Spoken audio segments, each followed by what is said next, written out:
Alors on commence par cette matinée en portant notre regard sur la mort. La mort, en effet, c'est la première des fins dernières. C'est la porte des fins dernières. Réfléchir sur la mort n'est pas chose facile. En effet, lorsqu'on s'interroge sur le sens de la mort, on soulève une question universelle, peut-être même la question humaine par excellence. L'homme est par définition l'être qui s'interroge sur le sens de sa vie et du coup sur le sens de sa mort. La question de la mort fait de notre vie humaine une énigme. En effet, alors que le désir de vivre est inscrit dans les fibres de notre être, nous nous approchons pourtant inexorablement de la mort. Et ce, malgré les gigantesques efforts déployés par la technique moderne pour arrêter ou retarder cette échéance. De fait, que nous soyons riches ou pauvres, en bonne santé ou malades, tous, nous mourrons un jour. Et c'est ainsi que, avec raison, les anciens marquaient parfois au-dessus des portes des cimetières « Nous étions ce que vous êtes, mais vous serez ce que nous sommes. » On a pu ainsi se livrer à un calcul. Il meurt chaque année dans le monde 57 millions de personnes, c'est-à-dire 1800 tous les quarts d'heure, soit 2 décès par seconde. Devant cette perspective si impressionnante de la mort, la tendance spontanée chez beaucoup serait de se voiler la face et de vivre dans ce que Blaise Pascal appelait le divertissement, c'est-à-dire comme si nous devions toujours exister. À la même époque que Pascal, l'évêque Bossuet notait « Les vivants n'ont pas moins soin d'ensevelir les pensées de la mort que d'enterrer les morts eux-mêmes. Nous avons beau savoir que nous allons mourir, nous ne voulons pas y croire. » De fait, plus encore que du temps de Pascal ou de Bossuet, la mort est devenue aujourd'hui un véritable tabou. Autrefois, surtout dans nos campagnes, la mort faisait partie de la vie. On la préparait, on l'accompagnait, on la respectait. Aujourd'hui, nous voulons la cacher. Plus encore, nous voudrions nous cacher à nous-mêmes que nous allons mourir. Les chrétiens prient pour que Dieu leur épargne une mort subite et imprévue. Au contraire, beaucoup en nos temps semblent désirer une mort subite et imprévue, tant la perspective de mourir leur fait peur. La mort nous heurte, car elle est ce qui résiste encore à notre tentation de toute puissance. Elle nous résiste. Mais surtout, la mort nous fait peur, car nous avons perdu l'espérance d'une vie éternelle. Pour beaucoup de nos contemporains, la mort signe l'anéantissement total de la vie.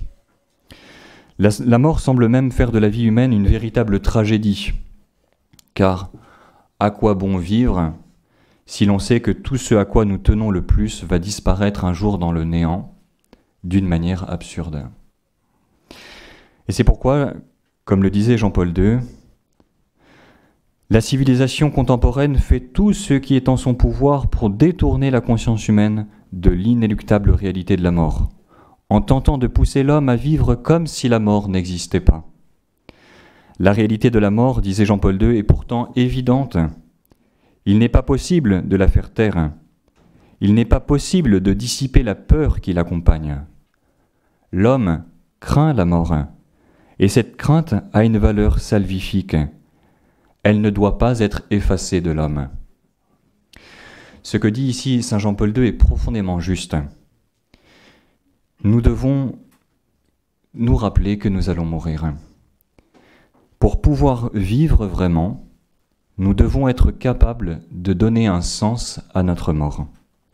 Ou pour le dire autrement, seul l'accueil serein de la mort peut engendrer une culture de vie. Avec les ressources de la foi et de la raison, nous devons être capables encore aujourd'hui de donner un sens à notre mort. Pour le dire avec les mots de saint Jean-Paul II, de retrouver la valeur salvifique de la crainte de la mort. De fait, l'homme n'est pas tant un vivant destiné à la mort qu'un mortel appelé à la vie. Dans cet enseignement, nous s'élèverons au sujet de la mort 3 questions que nous sommes peut-être déjà tous posées un jour, même certainement. Tout d'abord, on cherchera à définir ce qu'est la mort. En effet, qu'est-ce que la mort? Et que se passe-t-il lorsqu'un homme meurt? La mort est-elle la fin de tout? Ensuite, dans un deuxième temps, nous nous demanderons d'où vient la mort. Est-elle une réalité naturelle, normale?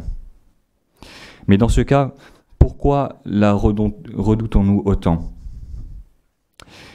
Enfin, dans une troisième partie, nous montrerons comment la méditation de notre mort peut nous aider à vivre vraiment.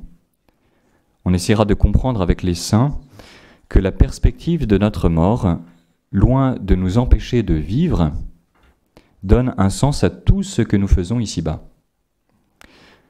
Alors tout d'abord, essayons de comprendre ce qu'est la mort. Que se passera-t-il lorsque nous mourrons? Au premier abord, la mort semble être une réalité simplement biologique. La mort, comme le disent les dictionnaires de médecine, c'est la cessation totale et définitive des fonctions vitales. La mort biologique ou clinique serait donc une réalité assez prosaïque. C'est le dernier souffle, le cœur qui cesse de battre, le corps vivant qui devient cadavre et qui se corrompt. Dans sa dimension biologique, la mort humaine est effectivement comparable à celle de tous les animaux. Elle est une réalité toute simple. De même que les plantes et les animaux naissent et meurent, de même l'homme, qui est un être vivant, doit mourir un jour. De fait, ce point de vue est insatisfaisant. Il est du moins incomplet. Car la mort chez l'homme semble d'une nature différente que celle des plantes et des animaux. Car parmi les vivants, l'homme est le seul à se demander si la mort est la fin de tout. Il est également le seul à espérer un au-delà de la mort. En effet, quelque chose en lui résiste à la perspective d'être anéanti pour toujours. L'homme ne peut pleinement se satisfaire de sa condition mortelle. Et il faut noter, comme l'a rappelé hier frère Joseph, que la plupart des cultures et des religions évoquent une immortalité de l'âme, ou du moins affirment que quelque chose qui est en l'homme ne disparaît pas au moment du dernier souffle. Il y a là une intuition juste. Car si avec la mort le corps se corrompt rapidement et disparaît bel et bien, ce que les traditions religieuses et philosophiques appellent l'âme ne connaît pas la corruption.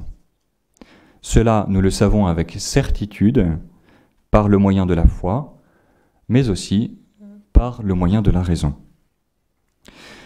La foi, principalement, nous enseigne que l'homme est bien davantage qu'un amas de cellules soumis aux aléas de la corruption biologique. L'homme a une âme, un principe de vie, qui subsiste à la mort du corps. L'âme est donc immortelle, parce qu'elle est de nature spirituelle.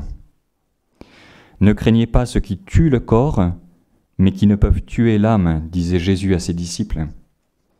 Si le corps connaît la mort, l'âme, quant à elle, ne peut disparaître. Elle est immortelle. Avec poésie, Pascal écrivait de l'homme qu'il n'est qu'un roseau, le plus faible de la nature, mais qu'il est un roseau pensant. La pensée ou la volonté sont les signes en l'homme de la présence d'une âme spirituelle. L'homme, comme le notait saint Irénée, n'est ni un corps, ni une âme, ni un esprit, mais le mélange et l'union de ces 3 principes. De fait, l'âme spirituelle donne à la personne humaine, pourtant assez comparable aux animaux de par son corps, une incomparable noblesse et dignité. Et c'est pourquoi, comme l'a rappelé le Concile Vatican II, je cite, « L'homme ne se trompe pas lorsqu'il se reconnaît supérieur aux éléments matériels et qu'il se considère comme irréductible à une simple parcelle de la nature. Par son intériorité, il dépasse en effet l'univers des choses. Ainsi, lorsqu'il reconnaît en lui-même une âme spirituelle et immortelle, il n'est pas le jouet d'une création imaginaire, qui s'expliquerait seulement par les conditions physiques et sociales, mais au contraire, il atteint le tréfonds même de la réalité. Ce que nous enseigne la foi de l'Église sur l'âme spirituelle, la raison le confirme. Bien sûr, la réalité de l'âme est aujourd'hui très contestée. « Je n'ai jamais vu d'âme sous mon scalpel », déclarait avec ironie le savant médecin Jean Charcot. Croire en l'âme relève pour beaucoup aujourd'hui d'une conception naïve et enchantée de l'univers, qui était celle des peuples primitifs. Pour le dire autrement, l'âme apparaît pour beaucoup aujourd'hui comme une idée désuète, indigne de notre modernité éclairée. La science, en se développant, nierait la réalité de l'âme. Je n'ai jamais vu d'âme sous mon scalpel. De fait, la science ne peut ni affirmer ni nier la réalité de l'âme. Car en déclarant que l'âme rationnelle ou intellective est par elle-même la forme du corps humain, l'Église, au Concile de Vienne, en 1313, faisait allusion à un domaine étranger de par sa méthode à celui des sciences, à savoir celui de la philosophie grecque, reprise par les docteurs chrétiens du Moyen-Âge, notamment saint Thomas d'Aquin. Pour ce docteur de l'Église, le corps et l'âme forment une seule entité, tout en étant de nature différente. L'âme est la forme du corps, c'est-à-dire qu'elle lui donne son identité la plus profonde, celle d'être un vivant, unifié et finalisé. L'âme, le scientifique ne peut en parler puisque sa méthode lui demande d'expliquer le corps humain par le biais des seules causes matérielles. Or, l'esprit et la volonté humaine transcendent la matière, même si ce sont des facultés qui se servent des organes, notamment du cerveau, pour opérer. Et parce que le siège de l'intelligence et de la volonté se trouve dans l'âme, celle-ci transcende également la matière. L'âme humaine est donc un principe qui échappe, de par sa nature spirituelle, à l'investigation scientifique, mais qui se découvre d'une manière rationnelle par le biais de l'analyse philosophique. À la lumière de la foi et de la raison, à la lumière de ces considérations sur l'homme, corps et âme spirituelle, il devient possible de comprendre ce qui se passe au moment de la mort. L'Église, comme l'a rappelé la Congrégation pour la doctrine de la foi en 1979, l'Église affirme la survivance et la subsistance après la mort d'un élément spirituel qui est doué de conscience et de volonté, en sorte que le moi humain subsiste. Pour désigner cet élément, l'Église emploie le mot « âme », consacré par l'usage de l'Écriture et de la tradition. Sans ignorer que ce terme prend dans la Bible plusieurs sens, elle estime néanmoins qu'il n'existe aucune raison sérieuse de le rejeter, et considère même qu'un outil verbal est absolument nécessaire pour soutenir la foi des chrétiens. Autrement dit, au moment de la mort, l'âme, qui est habituellement unie au corps, se trouve dans une situation nouvelle. D'un point de vue théologique, le moment de la mort est celui où l'âme n'est plus en mesure de reprendre l'animation de cette portion de matière qui constituait son corps. Elle se trouve dans une nouvelle situation, arrachée au monde physique et dévoilée à elle-même dans sa nature spirituelle, supérieure à l'univers sensible. Cela ne veut pas dire qu'elle perd toute relation avec le corps pour devenir un pur esprit sur le modèle angélique. Non, bien sûr, parce qu'elle est unie substantiellement, elle est substantiellement la forme ou le logiciel du corps. Elle garde donc en elle la mémoire de ce corps, un peu comme une personne garde la mémoire de son membre qui est absent. L'âme humaine emporte avec elle, de l'autre côté de la mort, la capacité naturelle d'animer une portion de matière pour en refaire son corps. Cette capacité naturelle et même une tendance nécessaire et irrésistible vers l'unité perdue. L'âme, séparée du corps au moment de la mort, demeure liée à ce monde visible par toutes les fibres de son être. Elle continue à communiquer avec lui dans une ouverture plus universelle qui l'oriente vers la résurrection physique de la fin des temps. De fait, si la mort marque la fin de nos souffrances liées au corps humain, et si elle est la porte d'entrée dans la vie éternelle, elle demeure quand même une très grande violence infligée à notre personne. En effet, l'âme qui avait été créée par Dieu pour animer un corps se trouve alors amputée d'une dimension constitutive d'elle-même, dans un état très anormal. Répétons-le, l'homme n'est pas un ange, lequel est par sa nature purement spirituel. L'homme est à la fois corps et esprit. Et c'est pourquoi la perspective de la mort, même si elle ne signifie pas son anéantissement total, provoque spontanément en lui une grande crainte. Alors ce qu'on vient d'affirmer sur la mort nous oblige à nous poser une autre question qui fera l'objet de notre deuxième partie. En effet, si on envisage la mort comme un drame, celle-ci semble pourtant naturelle. Quoi apparemment de plus naturel en effet que la mort ? Il y a un temps pour vivre et un temps pour mourir, reconnaît le livre de Qoéleth. N'est-il pas normal pour le corps humain, qui est poussière, de retourner à la poussière ? De fait, d'où vient la mort ? Et peut-on dire qu'il est normal à l'homme de mourir ? À ces questions, le catéchisme de l'Église catholique offre une réponse tout en finesse. Il reconnaît en effet tout d'abord qu'en un sens, je cite, « la mort corporelle est naturelle ». Et il poursuit, « nos vies sont mesurées par le temps, au cours duquel nous changeons, nous vieillissons, et comme chez tous les êtres vivants de la terre, la mort apparaît comme la fin normale de la vie. » Cependant, il faut ici ajouter que l'homme ne se réduit pas à un corps soumis aux lois de l'entropie. Il est, comme on vient de le dire, à la frontière du monde corporel et spirituel. Ainsi, la vie de l'homme est bien plus qu'une existence dans le temps. C'est une tension vers une plénitude de vie. C'est le germe d'une existence qui va au-delà des limites même du temps. Pour le dire autrement, il existe en nous un désir lui aussi naturel de vivre toujours avec notre corps et notre âme. Comme le déclaraient les pères du Concile Vatican II, l'homme porte en lui, de par son âme, comme un germe d'éternité. Je cite la Constitution Gaudium et Spes.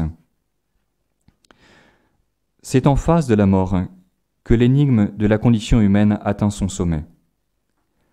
L'homme n'est pas seulement tourmenté par la souffrance et la déchéance progressive de son corps, mais plus encore par la peur d'une destruction définitive.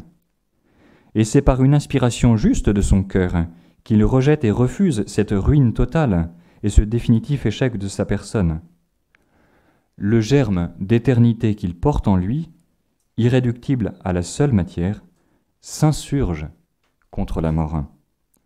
Toutes les tentatives de la technique, si utiles qu'elles soient, sont impuissantes à calmer son anxiété, car le prolongement de la vie que la biologie procure ne peut satisfaire ce désir inscrit en l'homme d'une vie ultérieure, invinciblement ancrée dans son cœur. Fin de citation.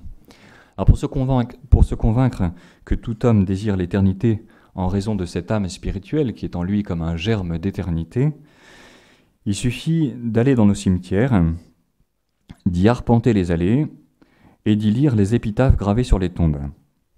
C'est un exercice très instructif qui nous révèle ce que l'homme a dans le cœur. Alors qu'est-ce qu'on lit sur les tombes ? Un désir d'éternité. Nous ne t'oublierons jamais. Tu resteras à jamais dans nos cœurs. Souvenir éternel. À chaque fois, c'est cette idée de l'éternité qui revient. De fait, nous désirons tous l'éternité, qui que nous soyons. Quelque chose en nous répugne très profondément à la perspective de la mort. Et même les mausolées et les monuments des régimes les plus laïques proclament ce désir d'éternité. La République éternellement reconnaissante, toujours l'éternité. Gloire éternelle aux héros de la nation, etc., etc.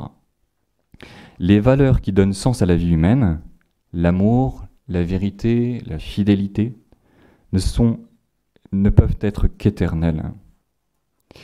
Et même celui qui désespère de l'éternité pour lui-même désire que les personnes qu'il aime ne meurent jamais. En réalité, le désir d'éternité est tellement lié à notre condition humaine que pour l'étouffer, il faudrait détruire l'homme lui-même. Ainsi, si on limite l'homme à son corps, on peut dire, et on comprend les paroles du catéchisme qui nous dit qu'en un sens, la mort est naturelle. Mais envisagée dans l'unité de toute sa personne, corps périssable et âme incorruptible, l'homme vit comme une profonde anormalité, le fait de ne pas vivre toujours avec son corps et son âme. La mort, en ce sens, ne lui est pas naturelle. De fait, la foi chrétienne vient éclairer ce paradoxe. Nous ne savons certes pas à quoi ressemblait précisément, concrètement, la vie d'Adam et Ève avant le péché originel. Cependant, comme le dit le résumé du catéchisme de l'Église catholique, je cite, « En créant l'homme et la femme, Dieu leur avait donné une participation spéciale à cette vie divine, dans la sainteté et la justice. Dans le projet de Dieu, l'homme n'aurait dû ni souffrir, ni mourir. En outre, il régnait une harmonie parfaite de l'homme en lui-même, entre la créature et le Créateur, entre l'homme et la femme, comme aussi entre le premier couple humain et toute la création. » Alors essayons de comprendre ce point de notre foi. Pour cela, un extrait du livre de la sagesse est particulièrement éclairant. Il dit « Dieu n'a pas fait la mort. Il ne prend pas plaisir à la perte des vivants.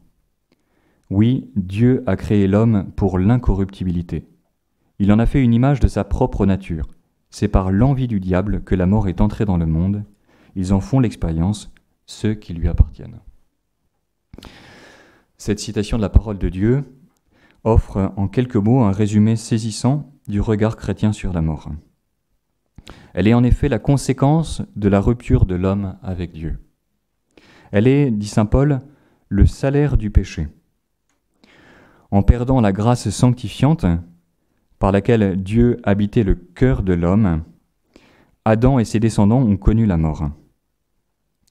Certes, il faut le répéter, la mort est une loi intrinsèque au caractère matériel des choses. Mais il reste que, sans nier cette évidence, l'homme, dans son premier état, quoique possédant une nature mortelle, avait également reçu un don de Dieu pour ne pas mourir. Un don que les théologiens appellent préternaturel.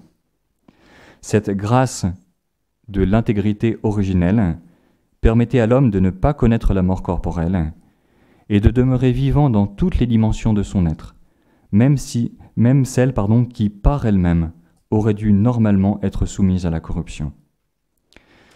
Et le catéchisme résume tout cela en un numéro dense, très riche, numéro 1008.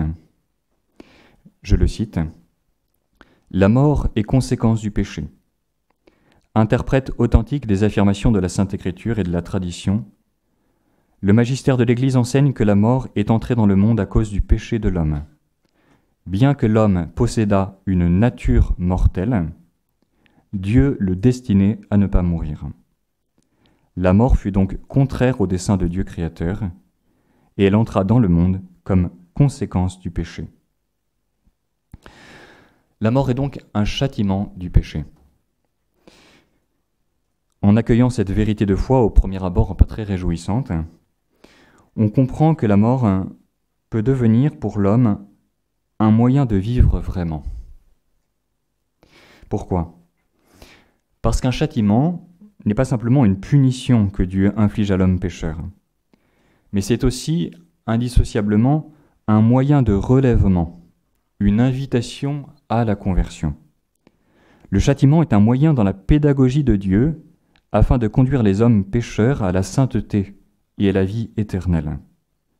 Affirmer avec la foi que la mort est un châtiment nous engage donc à nous demander quelle valeur elle peut acquérir et comment elle peut devenir pour nous un moyen de vivre vraiment avec Dieu. J'en viens à ma troisième partie sur le sens de la mort chrétienne. On va voir que pour un chrétien, la mort a du sens. Pour le chrétien, la mort est transformée par le Christ. L'obéissance de Jésus a transformé la malédiction de la mort en bénédiction, dit le catéchisme. Les chrétiens croient que la mort n'aura pas le dernier mot. En assumant la mort, Jésus l'a vaincue par sa résurrection. Ce faisant, il a donné à la mort humaine une nouvelle signification et un pouvoir salvifique. Comme le dit avec beaucoup de profondeur le catéchisme, grâce au Christ, la mort chrétienne a un sens positif. Saint Paul dit « Pour moi, la vie c'est le Christ, et mourir est un gain ». Il dit encore « C'est là une parole certaine, si nous mourrons avec le Christ, nous vivrons avec lui ». La nouveauté essentielle de la mort chrétienne est là. Par le baptême, le chrétien est déjà sacramentellement mort avec le Christ pour vivre d'une vie nouvelle. Et si nous mourons, dit le catéchisme, dans la grâce du Christ, la mort physique consomme ce mourir avec le Christ et achève ainsi notre incorporation à lui dans son acte rédempteur. On va essayer de comprendre ce que cela veut dire. Animés par la conviction que la mort peut devenir avec Jésus un acte rédempteur, les saints sont allés courageusement à la mort, qui est représentée pour eux comme la porte d'entrée dans la vie éternelle pour eux et pour beaucoup d'âmes. Saint Ignace d'Antioche, par exemple, pouvait déclarer avec flamme, alors qu'il était conduit à Rome pour y subir le martyre, voilà ce qu'il dit aux Romains, pour préparer sa venue à Rome. « Il est bon pour moi de mourir dans le Christ Jésus, plus que de régner sur les extrémités de la terre. C'est lui, Jésus, que je cherche, qui est mort pour nous, lui que je veux, qui est ressuscité pour nous. Mon enfantement approche, il parle de sa mort, mon enfantement approche. Laissez-moi recevoir la pure lumière. Quand je serai arrivé là, je serai un homme. » Comme le rappellent bien ces paroles de saint Ignace, dans la mort, Dieu appelle l'homme vers lui. Et c'est pourquoi le chrétien peut éprouver envers la mort un désir semblable à celui de saint Paul, qui disait « J'ai le désir de m'en aller et d'être avec le Christ ». Le chrétien peut transformer sa propre mort en un acte d'obéissance et d'amour envers le Père, à l'exemple du Christ. Ainsi, la mort est pour les chrétiens le moyen de rejoindre Dieu, mais aussi et indissociablement une épreuve, non seulement au sens de souffrance, mais aussi de vérification. Le mot épreuve a ces deux significations en français. Souffrance et vérification. La mort vérifiera en effet la qualité de notre foi, de notre espérance et de notre charité. De même que l'on dit que l'or était éprouvé, c'est-à-dire purifié par le feu, nous passerons tous l'épreuve de la mort. Et c'est pourquoi, comme le disait avec humour un essayiste, plutôt que chercher à réussir dans la vie, ou même de réussir notre vie, nous devons surtout chercher à réussir notre mort. La mort sera pour nous tous le moment de vérité, où nous donnerons tout à Dieu, y compris jusqu'à notre dernier souffle, à l'image de Jésus sur la croix qui a tout remis à son Père. Pour ceux qui meurent dans la grâce du Christ, dit le catéchisme, la mort est une participation à la mort du Seigneur, afin de pouvoir participer aussi à sa résurrection. Muni des sacrements de l'Église, le chrétien peut faire de sa mort un sommet d'amour. Saint François d'Assise, après avoir loué Dieu pour sa création, alors qu'il était sur son lit de mort, a achevé son célèbre cantique des créatures en ajoutant une strophe.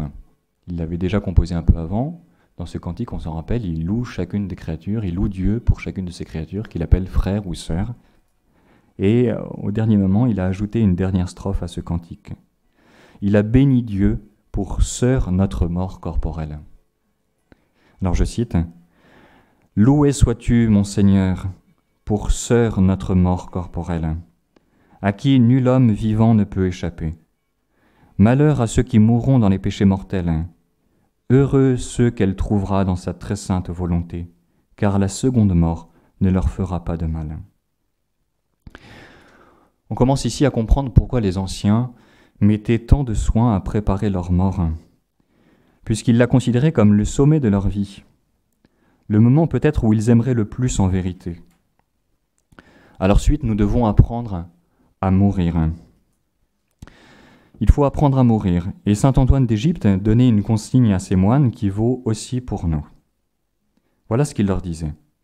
« Chaque jour, en nous levant, pensons que nous ne subsisterons pas jusqu'au soir, et le soir, en nous couchant, pensons que nous ne nous réveillerons pas. » De fait, le souvenir de notre mortalité sert à nous rappeler que nous n'avons qu'un temps limité pour réaliser notre vie. Si nous savions que nous allons mourir dans peu de temps, si on vous disait vous allez mourir ce soir, on changerait probablement du tout au tout. On se convertirait pour de bon. On irait se confesser et communier avec beaucoup plus de ferveur que d'habitude. Mais voilà. Notre problème est que nous pensons que nous avons encore demain pour nous convertir. Et demain, nous aurons encore demain, jusqu'au jour de notre mort, mais ce jour-là, il n'y aura plus de demain. Et ce sera peut-être trop tard. Ainsi, l'auteur de l'Imitation du Christ avertissait son lecteur avec une grande justesse lorsqu'il écrivait « Dans toutes tes actions, dans toutes tes pensées, tu devrais te comporter comme si tu devais mourir aujourd'hui. Si ta conscience était en bon état, tu ne craindrais pas beaucoup la mort. Il vaudrait mieux se garder du péché que de fuir la mort. Si aujourd'hui tu n'es pas prêt, comment le seras-tu demain ?» La mort nous rappelle le caractère compté du temps de notre salut et de notre sanctification. Il est en effet une vérité de foi que, à la mort, l'âme est fixée dans son état. Si on a durant sa vie terrestre refusé Dieu, ce refus pleinement libre sera alors le principe de la damnation éternelle.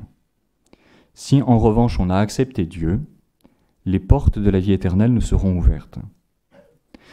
Comme l'écrit saint Paul dans sa deuxième lettre aux Corinthiens, c'est dans sa vie corporelle que l'homme décide de sa destinée éternelle. Il dit « Nous devons tous comparaître devant le tribunal du Christ, afin que chacun recueille le prix de ce qu'il aura fait pendant qu'il était dans son corps, soit en bien, soit en mal. » Et saint François de Sales ne disait pas autre chose lorsqu'il écrivait « C'est une chose assurée, dit saint François de Sales, que l'état auquel nous nous trouverons à la fin de nos jours, lorsque Dieu coupera le fil de notre vie, sera celui où nous demeurerons pour toute l'éternité. » Ainsi, le sort de l'homme est définitivement fixé au dernier instant de sa vie corporelle. La fin vers laquelle tend l'âme au moment où elle se sépare de son corps devient sa fin irrévocable pour le bien et pour le mal. Cet instant de la mort est comparable à celui où les anges, en un acte unique, se portèrent au bien ou au mal, fixant sans retour leur sort éternel. Seulement, l'épreuve humaine, que l'instant de la mort termine, aura duré toute la vie terrestre. La méditation de notre mort nous rappelle donc l'importance de toutes nos actions. Au soir de notre vie, nous serons jugés sur l'amour.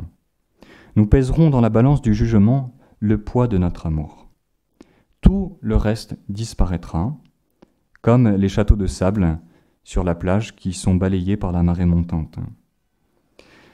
Avec le psalmiste, il faut donc demander au Seigneur de nous donner d'apprendre la vraie mesure de nos jours. Nos jours qui, dit-il, sont comme un souffle qui passe, comme de la paille balayée par le vent, comme l'herbe des champs aussitôt desséchée. nous devons nous tenir toujours prêts à comparaître devant Dieu, prêts à le rejoindre lorsque l'heure de notre mort sera venue. Comprenez bien ceci, dit Jésus dans l'Évangile selon saint Luc. Si le maître de la maison savait à quelle heure le voleur doit venir, il ne laisserait pas percer le mur de sa maison. Vous aussi, tenez-vous prêts, car c'est à l'heure où vous n'y pensez pas que le Fils de l'homme viendra. La méditation fréquente de la mort peut donc donner un sens à notre vie et la rendre meilleure. Dieu nous attend au ciel. Réfléchir à sa mort est donc tout sauf une complaisance morbide sur fond de haine de la vie et de ses joies légitimes. Cette méditation nous aide à comprendre que seul l'amour est vraiment important, que seul l'amour restera. Alors achevons cet enseignement sur le sens de la mort en soulignant le rôle que jouera la Vierge Marie lorsque nous vivrons notre grand passage vers l'éternité.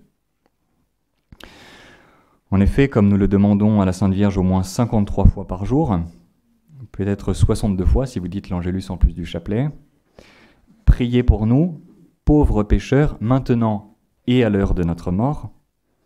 La Sainte Vierge sera bien là, à nos côtés, pour nous soutenir lorsque nous vivrons notre grand passage, notre Pâques. On raconte ainsi que Saint Jean de Dieu, se trouvant sur le point de mourir, attendait lui aussi la visite de la Sainte Vierge. Il aimait beaucoup la Sainte Vierge. Ne la voyant pas encore paraître, il s'attristait et peut-être même il s'en plaignait. Quand le moment fut venu, la Sainte Vierge se montra devant lui et comme pour le reprendre tendrement de son peu de confiance, elle lui adressa ces paroles si réconfortantes pour nous. Elle lui dit « Ce n'est pas ma coutume d'abandonner à pareille heure ceux qui m'ont suivi. »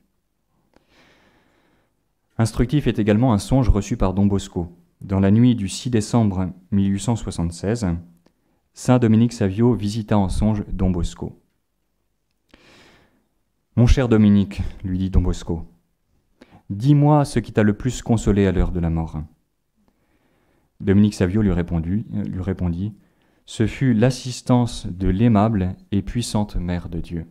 Et cela, dites-le à vos fils, afin qu'ils ne cessent de la prier jusqu'à la fin de leur vie. » Enfin, je terminerai ici par une petite anecdote rapportée par un père abbé de l'abbaye de Ceffonds au XIXe siècle, début du XXe siècle, Jean-Baptiste Chotard, au sujet de l'un de ses moines, un ancien soldat, qui avant de mourir écrivit à sa mère.